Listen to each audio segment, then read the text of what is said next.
Let's talk election matters.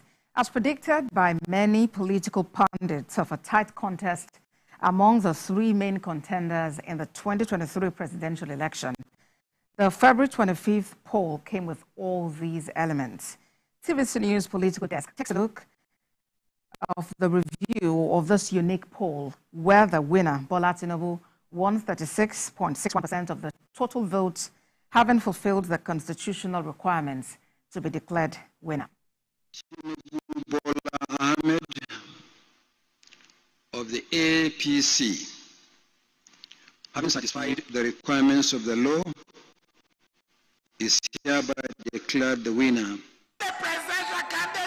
In the build-up to the February 25th poll, the atmosphere was tense, with supporters of main candidates throwing jabs at one another of the preferred candidates winning. Former governor of Lagos State was the candidate of the All Progressive Congress.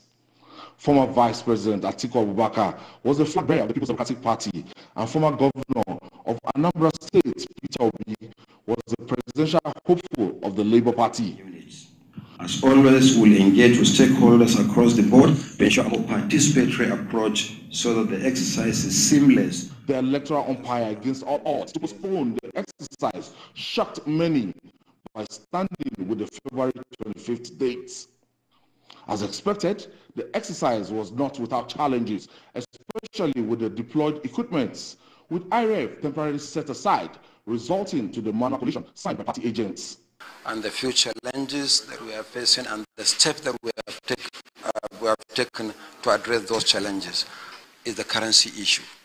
And again, we had an engagement yesterday with the governor of the central bank. In its recently released report, INEC insists that the exercise showcases the unparalleled diversity Following the successful in party representation, demonstrating significant democratic progress. At the presidential poll, the three candidates had the highest votes in 12 states each, including Abuja, while NPP Senator Rabiu Musa Kwankwaso had the highest votes in Kano. This election generally saw 4 political parties winning gubernatorial races, 7 parties winning the senatorial seats, 8 in the federal constituencies, and 9 in state legislatures, illustrating a broad shift in the political representation across Nigeria.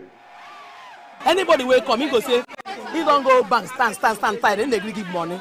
No thanks to the Naira crunch, which almost marred the process and could have altered the scheduled dates, but INEC was resolute that the dates are sacrosanct, unlike in the past, where dates were changed even few hours to the dates. If the paper is messed up, what do you think? While some political analysts and politicians disagree with INEC scoring itself high, the Commission may yet boast that the overwhelming outcome of the court validating the election, especially in the governorship poll, is a full proof of the process credibility. Ayodele Uzubako, TVC News, Abuja. Well, joining us for more on this is the Director of Program, Yaga Africa, Cynthia Mbamalu. Thank you for joining us on TVC News at 7.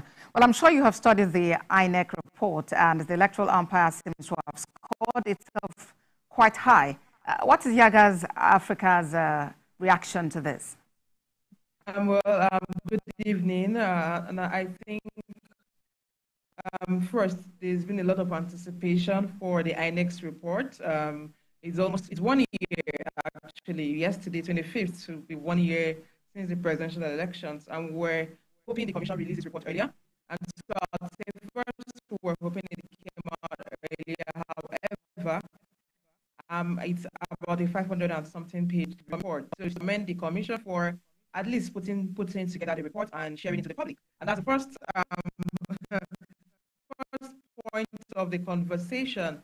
On INEC's assessment of itself, well, you don't expect an institution to assess itself poorly, and so we were not necessarily expecting so much. I mean,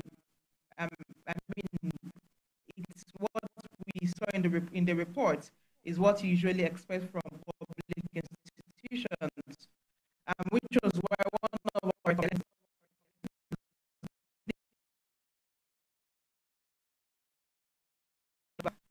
objective assessment of the process. I mean, even in countries within Africa, you have independent audits of as simple as their voter register, their registration processes, and we do believe that for such an important election like the last general elections ahead of the next elections, and in the light of the electoral reforms advocacy going on now, that independent audit is important to provide that overall independent assessment of the process and highlight where issues need to be quickly resolved. And I say this because every elections, last elections, there was a report, a comprehensive report from the Electoral Commission on its process. And post that elections, 2023 elections, as simple as logistics management was still a major challenge in the last elections, whether we like it or not. And so the question is, if the commission is having an assessment of itself and rating itself highly as it always does, however, we're not seeing major changes as simple as logistics management. INEC, for the Electoral Commission to do its work effectively, for it to rebuild the confidence of the people in the institution, there is nothing wrong in exploring an independent audit. For those of us that work, it is always done to have an independent eyes over that. So that would be our thoughts around the assessment of the Electoral Commission.